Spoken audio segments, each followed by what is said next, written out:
Welcome students, welcome to IPS e-learning program. So in today's video lecture we will discuss about chapter 14, okay, name sources of energy. So students, ये जो online learning का programme हमने शुरू किया है due to corona crisis, मैं आपको एक बेसिक इन्फॉर्मेशन दे देता हूँ थोड़ी कि आप कैसे पढ़ें। ये जो वीडियो लेक्चर वो सब आप ऑनलाइन देख रहे हैं, वो अभी आप हमारे सामने तो है नहीं कि हम आपको देख सकेंगे और फिर कहेंगे कि भाई तू क्यों बात कर रहा है, ओके। तो आपको क्या करना है कि घर पे ये वीडियो लेक्चर ऐसे एटमॉस्फेयर में देखें जब एकदम शांत एटमॉस्फेयर हो, ओके। यानी कि दोपहर के टाइम में या रात के टाइम में जब घर के सारे मेंबर्स हो गए हो तो कोई भी एक आपका स्टडी रूम सेपरेट हो तो कोई क्वेश्चन नहीं है, बट अगर ना हो तो आप दोपहर के टाइम में भी ये लेक्चर्स देख सकते हैं, ओके। आपको देखना कैसे, मैं आपको अपने लेक्चर में क्वेश्चन आंसरिंग भी करूँगा। सो जो मैं क्वेश्चन पूछूंगा आपसे उसके बीच में meanwhile I will give 5 to 7 second और 2 to 3 second, depends on question. मैंने जो क्वेश्चन आपसे पूछा होगा उसका आंसर आपको अपने माइंड में थिंक करना है कि ये हो सकता है, ये हो सकता है। और जब भी मैं आपको लेक्चर में उसका आंसर तो मैं दूंगा ही, ओके, तब उसके साथ आपको क्रॉस चेक कर लेना है कि हमने जो सोचा था वो सही था या गलत था। सिंपल वे है, ओके। और पूरा का पूरा कंसंट्रेट करके देखना है, अटेंशन आपका यहाँ पे रहना चाहिए, ओके। लास्ट टाइम हमने जब स्टडी किया था तो चैप्टर 14 सोर्सेज ऑफ एनर्जी में हमने कहाँ तक देखा था? Wind energy, which is the source of non conventional energy, इस टाइप का सोर्स है। अब जो हम बात करेंगे इस लेक्चर में वो है ocean thermal energy. Name of topic is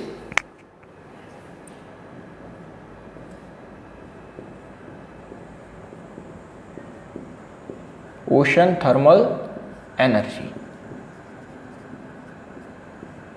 what we discussed in this topic, तो मैं आपको कह देता हूं कि ये जो टॉपिक है उसमें हम क्या डिस्कस करेंगे।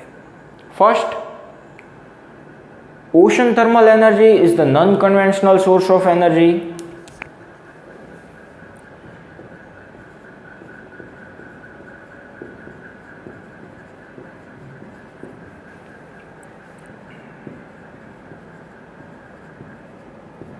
is the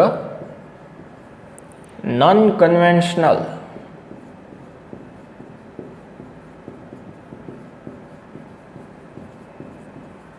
source of energy। तो दोस्तों हमें ये पता होना चाहिए कि कन्वेंशनल और नॉन कन्वेंशनल का प्रॉपर मीनिंग क्या होता है।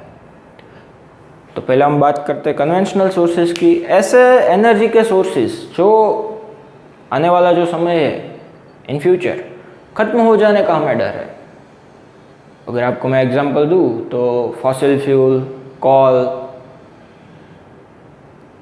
न्यूक्लियर एनर्जी, ये सारे ऐसे सोर्सेज हैं जो आने वाले फ्यूचर में ख़त्म हो जाएंगे क्योंकि हम उसको अर्थ के क्रस्ट में से निकालते ही जा रहे हैं। सो एक टाइम ऐसा आएगा, आज से अभी करंट रिसर्च के मुताबिक आप देखें तो आज से अब से लेके 200 ईयर्स तक का जो स्टॉक है वो अर्थ के क्रस्ट में है, but after then it will not definitely say that these sources are available for our use, okay। so ऐसे जो सोर्सेज है जो खत्म हो जाने का डर है वो सारे के सारे किस में आएंगे, किसके अंडर में आएंगे? कन्वेंशनल सोर्सेज में आएंगे। उसका एक और भी नाम है conventional sources non renewable sources of energy, जो फिर से नहीं मिल सकते। मिलेंगे बट तभी ह्यूमन बींग्स का एग्जिस्टेंस नहीं होगा, ओके, क्योंकि उसको प्रोडक्शन होने में थाउजेंड्स ऑफ ईयर लगते हैं, ओके। सेकंड वन जो आता है वो non conventional sources of energy है। सो उसका ऑपोजिट ही सेम हो गया, हम नाम देख के ही आपको बता सकते हैं। इसका मीनिंग क्या होगा आप सोच लीजिए, फिर मैं आपको कहूँगा, उसके साथ क्रॉस चेक कर लीजिए, okay. So non conventional sources ऐसे एनर्जी के सोर्सेज है जो जिसका खत्म हो जाने का हमें डर नहीं है। फॉर एग्जांपल सनलाइट है तो आज से 200 साल, 300 साल, 250 साल, 600 साल के बाद भी सन तो रहेगा ही, उसका भी लाइफ टाइम है, बट वो भी उसको डेड होने में अभी कई सारे ईयर्स बाकी है। समझ सकते हैं जो मैं कहना चाहता हूँ आपसे? ओके, सो उसके थ्रू आउट हमें कंटिन्यूसली एनर्जी मिलती ही रहती है। एक और एग्जांपल लेते हैं, विंड एनर्जी। कभी हमें डर लगता है कि अगर विंड खत्म हो गई तो? नहीं लगता है। सो ऐसा बेसिक एग्जांपल है, सिंपल आइडियाज है, सिंपल कंसेप्ट है, जिससे हम समझ सकते हैं कि कन्वेंशनल और नॉन कन्वेंशनल में कैसे डिफरेंस करें। ओके, ये जो सोर्सेज है वो नॉन कन्वेंशनल सोर्सेज है, इसका हमें क्या करना है? सो अब आप देखिए कि if you produce electricity from this source, मैं आपको इलेक्ट्रिसिटी इसलिए बोल रहा हूँ क्योंकि इस सोर्स से जो हम एनर्जी का आउटपुट लेंगे वो इलेक्ट्रिसिटी के फॉर्म में होगा। Okay, so if you produce electricity from this type of sources, we need a specialized assembly to get. कि अगर हमें इस सोर्स से एनर्जी का प्रोडक्शन, एनर्जी का आउटपुट लेना है in the form of electricity, so we have to need a specialized designed assembly. For example, अगर हमें सोलर एनर्जी का इलेक्ट्रिकल एनर्जी में कन्वर्जन करना होता है तो हम क्या करेंगे? सोलर सेल नाम का एक इंस्ट्रूमेंट यूज करेंगे। सेम एज हियर, अगर हमें ओशन थर्मल एनर्जी, मैं आपको डिटेल में बताऊंगा कि किस टाइप की एनर्जी का हम कैसे इसमें से आउटपुट लेंगे। ओके, तो ये जो है असेंबली है उसका हमें यूज करना पड़ेगा। So I have to draw all the diagram of assembly in board and explain each and every part of this assembly.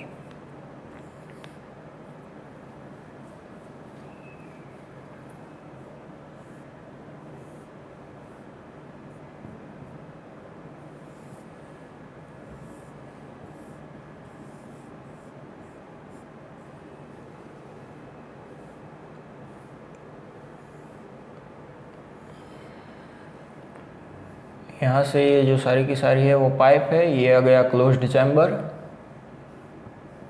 ये जो क्लोज्ड चैम्बर है इसके अंदर टरबाइन सेटअप किया होगा। ओके, और हमें पता है एक बेसिक थिंग कि कोई भी एनर्जी का सोर्सेज हो उसमें से अगर हमें आउटपुट के फॉर्म में इलेक्ट्रिकल एनर्जी चाहिए, फॉर एग्जांपल हमने आगे देखा था कि जो थर्मल पावर प्लांट्स थे, हाइड्रोथर्मल पावर प्लांट्स थे, ओके, उसमें क्या होता था कि for example thermal power plant की हम बात करें तो उसमें कॉल है उसको हम बर्न करते थे और उसकी जो हीट प्रोड्यूस होती थी उससे, अब आपको पता ही है कि वेपर प्रोड्यूस होगी तो उसका वेपर प्रेशर भी होगा और वेपर प्रेशर से टरबाइन रन करते थे और इलेक्ट्रिसिटी का प्रोडक्शन ले लेते थे easily.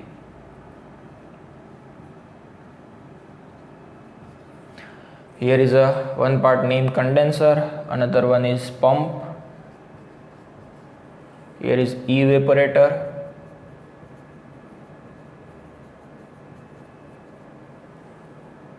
the most important thing is that here the portion of this pipe in which a typical liquid is filled. I will explain in detail further. Here is a closed chamber.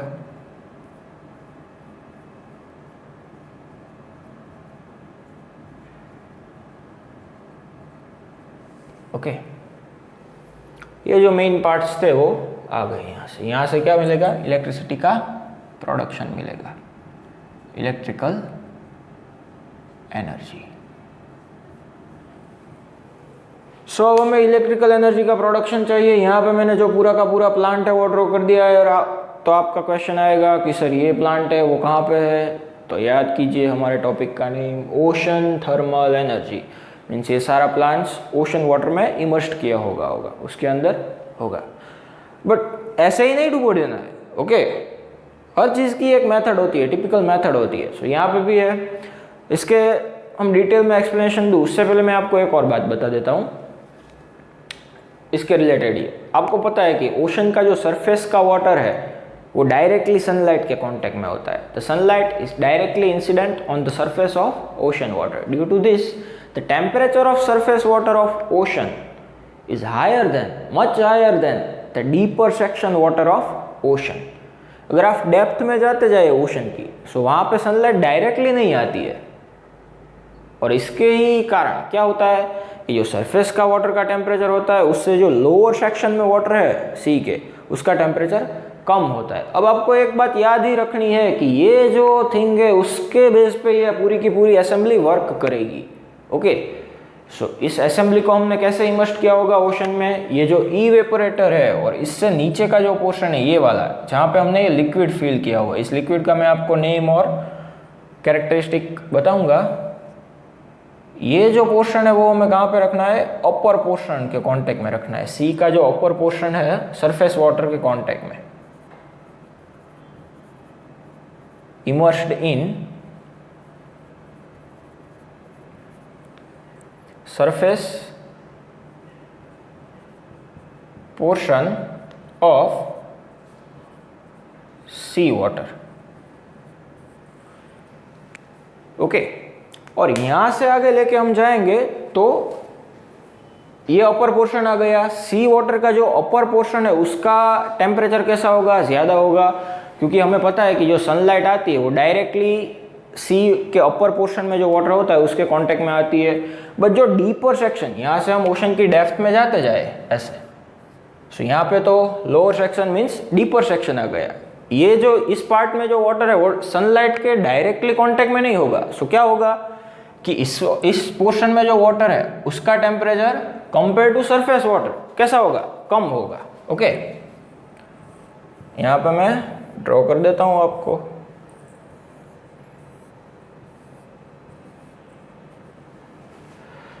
सब आपको पता चल गया है कि क्या होगा, कि टेम्परेचर डिफरेंस होगा। इस टॉपिक में ये जो एक क्वेश्चन आएगा वो आपका 1 मार्क का आईएमपी क्वेश्चन होगा, वो मैं आपको लिख देता हूं। किस टॉपिक की बात कर रहे हैं, टेम्परेचर डिफरेंस की। किस टाइप का temperature difference, surface of sea water is influenced by directly sunlight, due to this the temperature of surface water is higher than the deeper section of sea water. So ये जो temperature difference है वो कितना होना चाहिए, 20 degree Celsius या इससे ज्यादा होना चाहिए। इट मस्ट 20 डिग्री सेल्सियस और ग्रेटर देन दिस। ओके, अगर ये इससे कम होगा तो ये जो हमारी असेंबली है, प्लांट है, वो वर्क नहीं करेगा। ओके, सो ये बात आपको कोई रात में भी उठा के भी पूछे तो आपको याद होनी चाहिए कि इसका टेम्परेचर डिफरेंस कितना होना चाहिए, 20 डिग्री सेल्सियस होना चाहिए। ओके, सो अब हम बात करेंगे कि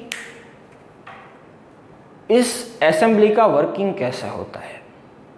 एक बात तो हमने कर ली कि इस असेंबली को इनिशिएट करने के लिए कितना टेम्परेचर चाहिए, 20 डिग्री सेल्सियस और मोर देन दिस।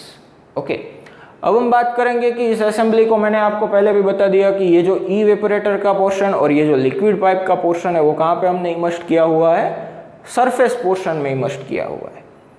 और ये जो कंडेंसर का पोर्शन है वो डेप्थ में, नीचे जाएंगे यहाँ पे हमने एडजस्ट किया हुआ है। होगा क्या, उससे पहले मैं आपको एक और बात बता देता हूँ कि ये जो लिक्विड फिल हमने किया है, it is the most important part of this assembly. Okay, so concentrate here. Liquid पानी नहीं है, ये मैं आपको पहले बता देता हूँ। Okay, it's a chemical, one type of liquid ammonia.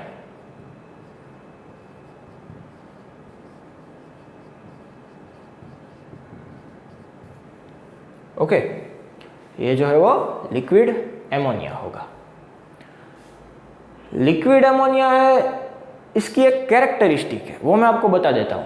कैसी कैरेक्टरिस्टिक है, देखिएगा यहां से। It is a easily volatile liquid. Liquid ammonia किस टाइप का लिक्विड है, वॉलेटाइल है। अब आपको क्वेश्चन होगा कि वॉलेटाइल का क्या मीनिंग होगा यहाँ पे। सो वॉलेटाइल का एक सिंपल मीनिंग है, वो मैं आपको बता देता हूँ। वॉलेटाइल यानी ऐसा कोई लिक्विड जो अगर टेम्परेचर का डिफरेंस वेरी स्मॉल हो ना, जो हमने यहाँ पे है हमारी सिचुएशन में, तब भी उसका जो स्टेट है लिक्विड में से वेपर में कन्वर्ट हो जाएगा इजीली। उसके लिए हमें ज़्यादा टेम्परेचर एक्सटर्नल सोर्स से नहीं देना पड़ेगा। ओके, फॉर एग्जाम्पल अगर मैं आपको बात करूं कि ऑयल है, ऑयल, उसको हमें वेपर फॉर्म में कन्वर्ट करना है तो हम क्या करेंगे, उसको गर्म करेंगे। बट एक्सटर्नल सोर्स के थ्रू हम उसे एनर्जी देंगे। ओके, यहाँ पे ऐसा नहीं है, क्योंकि यहाँ पे हम एक्स्ट्रा बर्नर्स तो नहीं लगा सकते सी में। Okay, it is costly. Okay, so ये जो लिक्विड हमने फिल किया हुआ है वो भी 1 मार्क का IMP क्वेश्चन हो गया। 1 मार्क में आ सकता है आपको एग्जाम में। Which type of volatile liquid is filled in this plant और this assembly? So your answer is liquid ammonia. Okay, then after क्या होगा, अब हम आपको असेंबली एक्सप्लेन कर देता हूँ पूरी की पूरी कि किस टाइप का वर्किंग इस असेंबली में होता है। सो कैसी कंडीशन है, ये जो पोर्शन है वो कहाँ पे इमर्ज किया हुआ है, सरफेस सी की अपर सरफेस वाटर में जो सनलाइट के डायरेक्टली कांटेक्ट में है। ओके, एंड कंडेंसर पोर्शन कहाँ पे है, डीपर सेक्शन में, डेप्थ में। सब आपको पता चल गया होगा कि इस सेक्शन का जो टेम्परेचर है वो इस सेक्शन के टेम्परेचर से कैसा होगा, ऑब्वियसली ज़्यादा ही होगा, क्योंकि इसके सराउंडिंग में जो वाटर है उसका टेम्परेचर कैसा है, लिक्विड के टेम्परेचर से ज़्यादा है। और इन डीपर सेक्शन सनलाइट के डायरेक्टली कांटेक्ट में नहीं है वाटर, सो उसका टेम्परेचर सरफेस के वाटर के टेम्परेचर से कम होगा। ओके, पूरा का पूरा कॉन्सेंट्रेट आप यहाँ पे कीजिएगा। आपको सिर्फ एक बार मैंने एक्सप्लेन कर दिया, उसके बाद आपको इजीली एक बार रीड कर लेंगे तो भी ये आ जाएगा। इसमें ज़्यादा कुछ रॉकेट साइंस नहीं है। ओके, ये 2 IMP क्वेश्चन है और इसकी वर्किंग है। सो हम देखते हैं अब मैंने कह दिया आपको कि इस लिक्विड में जो पाइप में फिल किया हुआ है उसका टेम्परेचर सराउंडिंग के टेम्परेचर से कम है। सो क्या होगा, दोनों के दोनों जो टेम्परेचर है वो इक्वल होने की ट्राई करेंगे। So due to this energy transfer from water liquid to cooler liquid, and due to this liquid's temperature rises time by time। इस लिक्विड का टेम्परेचर कैसा होगा, बढ़ना शुरू हो जाएगा। अब आपको मैंने क्या कहा कि इजीली वोलेटाइल लिक्विड है, मीन्स इसका लिक्विड फॉर्म में से वेपर फॉर्म में कन्वर्ट इजीली हो जाएगा। सो ये जो वेपर फॉर्म में कन्वर्ट होना शुरू हो जाएगा, अगर इसकी जगह हमने ऑयल इसमें फिलअप किया होगा तो हमें तो एक्सटर्नल सोर्सेस लगाने पड़ते हैं विच इज़ कॉस्टली। ओके, तो हमें कॉस्टली तो नहीं है प्रोडक्ट लेनी है। एक बात याद रखिएगा, कोई भी इंडस्ट्री हो, कोई भी ऐसा प्लांट हो, इसमें वेस्टेज कम से कम होना चाहिए। इंडस्ट्री में आप जो भी आपका वेस्ट निकलता है उसे वेस्टेज मत जाने दीजिए, उसे हो सके उतना रिसाइकल कीजिए, तभी आपकी इंडस्ट्री प्रॉफिट में चलेगी। ये एक सिंपल लॉ है इंडस्ट्रीज का। ओके, कोई भी वेस्टेज नहीं होना चाहिए, हो सके उतना उसे रिसाइकल कीजिए। सो यहाँ पे ये लिक्विड एमोनिया किस स्टेट में कन्वर्ट हो गया, वेपर स्टेट में कन्वर्ट हो गया, और अब ये वेपर आगे जाएगी पास थ्रू आउट ई वेपोरेटर। ओके, ये वेपर आगे गई, वेपर आगे गई, आगे गई, आगे गई, आगे गई, और पाइप में से आगे जा रही है। आगे ले जाएंगे हम वेपर को, बस उसके पहले मैं आपको एक एग्जांपल दे देता हूँ। एक सिंपल थिंग है, आप एक बलून लीजिए और बलून में एयर ब्लो कीजिए, क्या होगा आप देख सकते हैं। आप एक्टिविटी नहीं भी करेंगे तो भी आप मुझे आंसर देंगे कि सर बलून एक्सपांड होगा। ओके, बेसिक ऑब्जर्वेशन है, अगर किसी को नहीं पता है तो आज घर पे बलून पड़ा हो तो फूंक मार के देख लीजिए। Okay, simple. So balloon expand होगा। बलून एक्सपांड हुआ जब हमने एयर ब्लो की, इसका रीजन क्या होगा, इसके ऊपर से कंक्लूजन क्या निकला, ये आपको याद रखना है। This is most important thing to understand this whole phenomena. Okay, हमने जो एयर ब्लो की उसका कुछ प्रेशर होगा तभी वो एक्सपांड करेगा। हमने अंदर से हाथ डाल के उसे एक्सपांड नहीं किया है। ओके, हाँ। सो ये जो वेपर प्रेशर है उसको यहाँ पे हम क्लोज्ड चैम्बर में ले जाएंगे। Due to its own vapour pressure the turbine is run, and the turbine is run, electricity will be generate easily. Okay, so यही तो हमें करना था, जो हमने कर दिया कि लिक्विड की एमोनिया की वेपर फॉर्म में कन्वर्ट किया, उसको ऐसे एडजस्ट करके सी में टिपिकल एडजस्टमेंट से। उसके बाद क्या हुआ, वेपर इवेपोरेटर में से पास हुई, आगे गई, वेपर आगे गई, किस में एंटर हुई, क्लोज चैम्बर में एंटर हुई। वहां पे क्या सेटअप किया हुआ है, टरबाइन। कोई भी इलेक्ट्रिकल सोर्सेज हो जिसमें से आउटपुट हमें इलेक्ट्रिकल एनर्जी के फॉर्म में लेना हो, हमने आगे भी स्टडी किया है। हाइड्रोथर्मल पावर प्लांट्स आ गए, थर्मल पावर प्लांट्स आ गए, इसमें हमने क्या किया, विंड एनर्जी आ गई। विंड एनर्जी में क्या होता है कि विंड ब्लो होती है, विंड मिल जो विंड फार्म होते हैं जिसमें एक साथ 200, 300, 500, 600 विंड मिल लगी होती है। जब भी एयर फुल स्पीड्स पे ब्लो होती है ग्रेटर देन स्पीड ऑफ 50 और 20 kilometre per hour, this is limitation, okay, to produce energy from wind to electrical. तो क्या होता है कि जो विंड मिल के विंग्स होते हैं वो तो रोटेट करते ही है, बट उसके पीछे हमने क्या कनेक्ट किया होता है, टरबाइन कनेक्ट किया होता है, और टरबाइन रन करेगा तो इजीली इलेक्ट्रिसिटी का प्रोडक्शन होगा। Same as hydrothermal power plants में अगर हम देखें तो डैम में स्टोर किया हुआ वाटर जब भी काइनेटिक एनर्जी के फॉर्म में कन्वर्ट होके टरबाइन पे आएगा, due to kinetic energy of water turbine run करेगा, एंड टरबाइन की मैकेनिकल एनर्जी इजीली किस में कन्वर्ट हो जाएगी, इलेक्ट्रिकल एनर्जी में। So turbine is must necessary to produce electricity from any sources of energy, okay. So अब हम यहाँ से इलेक्ट्रिसिटी प्रोड्यूस हो गई, बट मैंने आपको पहले ही कहा कि कोई भी इंडस्ट्री में कोई भी प्रोडक्ट हो वेस्टेज नहीं जानी चाहिए। अगर आपको वेस्टेज नहीं जाए देंगे तो भी आपकी इंडस्ट्री प्रॉफिट में रहेगी। सो ये जो एमोनिया की वेपर है उसको हमें यहाँ से एटमॉस्फेयर में फ्री नहीं कर देना है, नहीं तो यहाँ से एमोनिया डालते ही जाएंगे, कॉस्ट बढ़ती ही जाएंगी और आउटपुट कैसा होगा, कॉस्टली होगा, कोई भी आपका सामान नहीं खरीदेगा, ओके। सो इसे हमें क्या करना होगा, यहाँ से कलेक्ट कर लेना होगा। जो भी ये वेपर यहाँ से आई देन आफ्टर यहाँ से कलेक्ट हो गई, एंड देन आफ्टर यहाँ से ये पास हो गई कहाँ पे, कंडेंसर पे। बट यहाँ पे एक पॉइंट रिमेंबर कीजिए कि ये जो वेपर जा रही है वो कहाँ पे जा रही है, ऊपर नहीं जा रही है, डेप्थ में जा रही है। डेप्थ इंक्रीजेस,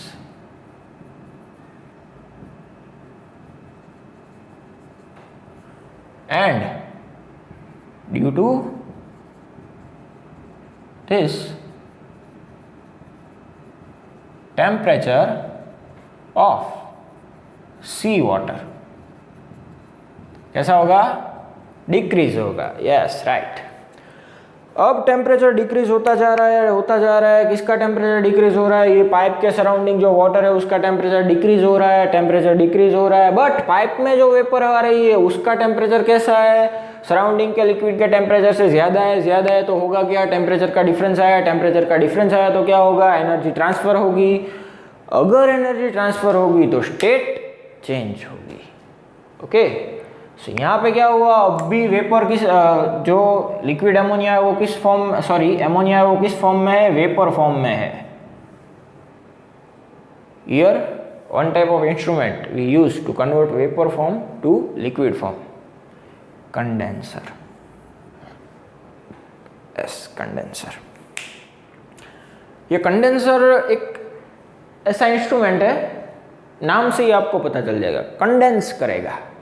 ये जो वेपर आ रही है यहाँ से डेप्थ सेक्शन में, डीपर सेक्शन में चले गए हम, वेपर भी आई है, उसका टेम्परेचर सराउंडिंग वाटर के टेम्परेचर से ज़्यादा है, तो क्या होगा कि वाटर का टेम्परेचर तो कम ही है वेपर से। सो वाटर क्या ट्राई करेगा, वेपर को कूल डाउन करने की ट्राई करेगा। अगर वेपर का टेम्परेचर डिक्रीज होता जाएगा तो उसकी स्टेट चेंज होती जाएगी। सो हमें पता है कि वेपर की स्टेट चेंज होगी मीन्स की टेम्परेचर डिक्रीज होगा, सो वो किस फॉर्म में आ जाएगा, फिर से लिक्विड फॉर्म में आ जाएगा। अगर आपको ये समझ में नहीं आता तो मैं भी आपको एग्जांपल दे देता हूँ, ओके। एक पतीले में आप पानी भर के उसे गैस स्टोव पे रख दीजिए, गैस ऑन कर दीजिए। सो क्या हो गया कि कंटिन्यूअस एक्सटर्नल सोर्सेज के थ्रू उसे एनर्जी मिलनी शुरू हो गई। अब क्या होगा, आगे एनर्जी मिलनी शुरू हो गई तो उसका जो टेम्परेचर है वो भी बढ़ना शुरू हो जाएगा। टेम्परेचर बढ़ेगा तो लिक्विड में से वेपर फॉर्म में वाटर कन्वर्ट हो जाएगा। अब क्या करें, सिंपल कि गैस स्टोव को ऑफ कर दीजिए और उसके ऊपर कुछ ढक दीजिए, स्टील का कोई वेसल हो वो।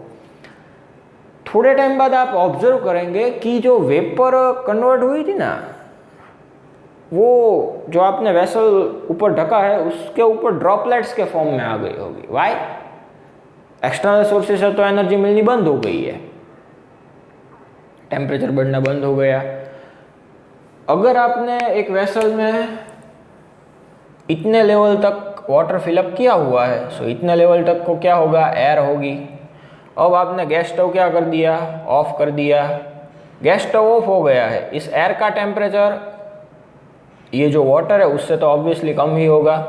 जो वेपर आ रही है उसका टेम्परेचर एयर के टेम्परेचर से ज़्यादा है, एयर का टेम्परेचर वेपर से कम है, तो वेपर किस फॉर्म में कन्वर्ट हो जाएगी, लिक्विड फॉर्म में कन्वर्ट हो जाएगी। और यहाँ पे आपको छोटे छोटे ऐसे ड्रॉपलेट्स लीगली दिखाई देंगे, ओके। आप ऐसा एक्सपेरिमेंट घर पे भी कर सकते हैं। So same thing, same process यहाँ पे हम अप्लाई करेंगे। कंडेंसर में से आगे पास होके वेपर आगे जाएगी, यहाँ से कंडेंस होगी, सो यहाँ से फिर किस फॉर्म में आ जाएगी, यहाँ तक तो वेपर फॉर्म में ही है, बट यहाँ से again it comes to its liquid form.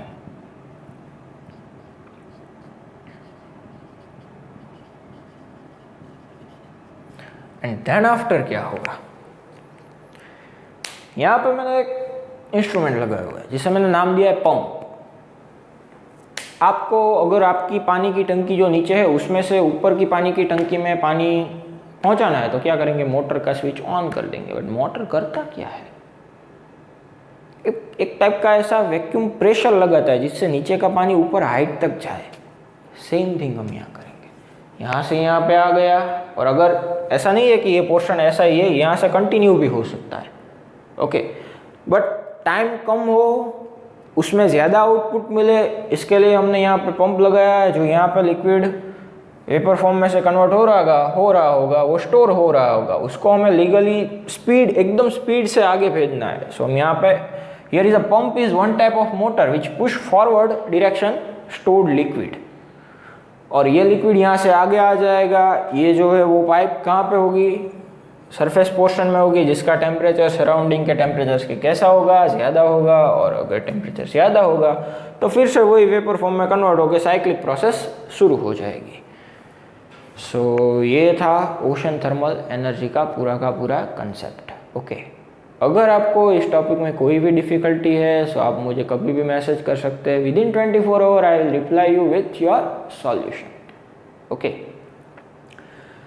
यहाँ पे क्या हमें याद रखना है कि जो टेम्परेचर डिफरेंस है सी वाटर का, this temperature difference in sea water is exploited to obtain energy in ocean thermal energy conversion plants. इसे हम क्या बोलेंगे, ocean thermal energy conversion plant बोलेंगे, because it converts the temperature difference of ocean water convert into electrical energy, okay.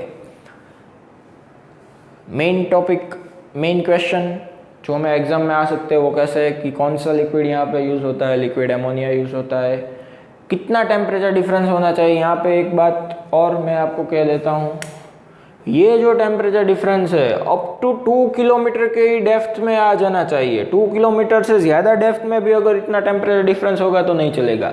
इसका मतलब क्या हुआ कि अगर आपने ये जो इवेपोरेटर है उसका सरफेस यहाँ पे आपने ये सेट कर दिया और इसके डेप्थ में कंडेंसर को 2 किलोमीटर से ज़्यादा की रेंज में सेटअप किया हुआ है और उसका टेम्परेचर डिफरेंस 20 डिग्री सेल्सियस से ज़्यादा नहीं है तो ये प्लांट वर्क नहीं करेगा।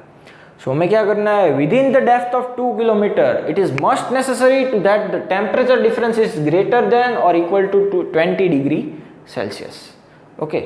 सो ये बोथ जो है वो आपके मोस्ट टाइम पे क्वेश्चन हो गए।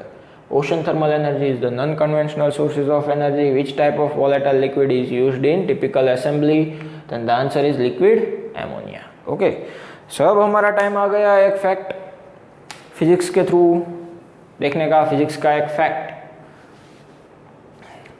आज आपको मैं एक फैक्ट तो कहूँगा ही, बट ये फैक्ट से ज़्यादा एक डिस्कवरी है। किस डिस्कवरी की हम बात कर रहे हैं? Electricity. Yes, Who discovered electricity? How discovered? तो हम बात कर रहे थे कि इलेक्ट्रिसिटी की डिस्कवरी किसने की और कैसे की, ओके। जनरली तो इलेक्ट्रिसिटी की जो डिस्कवरी है उसमें कई सारे साइंटिस्ट ने अपना डिस्ट्रीब्यूशन और दिया ही हुआ है, बट ये जो इलेक्ट्रिसिटी की डिस्कवरी है उसके पीछे एक साइंटिस्ट बेंजामिन फ्रैंकलिन, यस, इसका बहुत बड़ा रोल है, क्योंकि इसने प्रैक्टिकली प्रूव किया था कि इलेक्ट्रिसिटी का एग्जिस्टेंस है, ओके। उसने क्या किया कि मॉनसून, उसने पहले भी कई सारे एक्सपेरिमेंट किए, ओके। सेम एज आपने थॉमस अल्वा एडिसन की कहानी सुनी होगी, उसने कई सारे एक्सपेरिमेंट किए, करता ही गया, फेल होता ही गया, फिर भी उसने अपनी हार नहीं मानी, उसने मेहनत करना नहीं छोड़ा, कोशिश करना नहीं छोड़ा, और एक बार उसने बल्ब बना ही लिया, okay. Same as Benjamin Franklin ने कई सारे एक्सपेरिमेंट किए। उसने क्या किया कि एक जब भी हम उत्तरायण का त्यौहार आता है तो क्या करते हैं, डोरी से पतंग को बांधकर आकाश में छोड़ते हैं। ओके, सो उसने ऐसा पहले भी देखा था कि थंडरस्टॉर्म होते हैं, सो उसमें लाइटनिंग होती है। इस लाइटनिंग को, ये है तो इलेक्ट्रिसिटी, उसको पता है, बट उसको प्रैक्टिकली प्रूव करना था। ओके, कि इसका प्रैक्टिकल एप्लीकेशन क्या होगा कि अगर हम स्विच चालू करके प्लग में हाथ डालेंगे तो हमें शॉक लगेगा, ऑब्वियसली। ओके, सो उसने भी ऐसा उस टाइम पे, कि ऐसा ख्याल किसी के मन में नहीं था, उसने पहले प्रैक्टिकल प्रूव करने का फैसला किया। सो उसने क्या किया कि एक तो थंडरस्टॉर्म और लाइटनिंग दोनों मॉनसून के मौसम में हमें ज़्यादा देखने को मिलते हैं। सो उसने एक ऐसा इंटरवल मॉनसून का पसंद किया जिसमें थंडरस्टॉर्म और लाइटनिंग दोनों ही कॉमन बात थी। ओके, और फिर उसने क्या किया कि पतंग को डोर से बांधकर आकाश में छोड़ दिया। जब भी मॉनसून का टाइम था, बारिश हो रही थी और जो पतंग की डोर थी वो वेट हो गई थी, भीगी हो गई थी, और हम सबको पता है water is a good conductor of electricity. Okay, so बारिश हुई, लाइटनिंग हुई, और उसके जो डोर थी ना, उसके साथ उसने एक इलेक्ट्रिक कंडक्शन, जो ऐसा मटेरियल कि जो इलेक्ट्रिसिटी का कंडक्शन कर सके, वो उसने लगाया हुआ था। सेम एज जो की होती है हमारी लॉक खोलने की, वो उसने वहाँ पे लगाए रखी थी, जहाँ पे उसने पतंग छोड़ा था डोर के साथ बांध के, उसे भी आकाश में भेज दिया था। सो हुआ क्या कि लाइटनिंग हुई, जो डोर थी उसके साथ इलेक्ट्रिसिटी को कंडक्ट कर सके ऐसा मटेरियल लगा हुआ था। सो लाइटनिंग जो थी उसकी इलेक्ट्रिसिटी उसके थ्रू आउट अट्रैक्ट हुई, और डोर तो क्या थी, वेट थी, भीगी हुई थी डोरी। सो उसके थ्रू आउट सीधा इलेक्ट्रिसिटी कंडक्ट करके उसके हाथ पे शॉक लग गया। अगर आपको शॉक लगे तो आपको क्या होगा? ओके, मैं आपको करने को नहीं कह रहा हूँ, बट छोटा सा भी हमें शॉक लगता है तो हम हो जाते हैं। ओके, सो उसे तो शॉक लगा था, बट वो ऐसा पहला इंसान होगा जो उससे पहले के टाइम में ऐसा सोचा और शॉक लगने के कारण वो खुश हुआ। क्यों? क्योंकि उसने इलेक्ट्रिसिटी का प्रैक्टिकल एग्जिस्टेंस प्रूव कर दिया था। यस, ओके, सो इलेक्ट्रिसिटी की डिस्कवरी के पीछे ये स्टोरी है। I hope you enjoy this lecture. Okay, thanks for watching.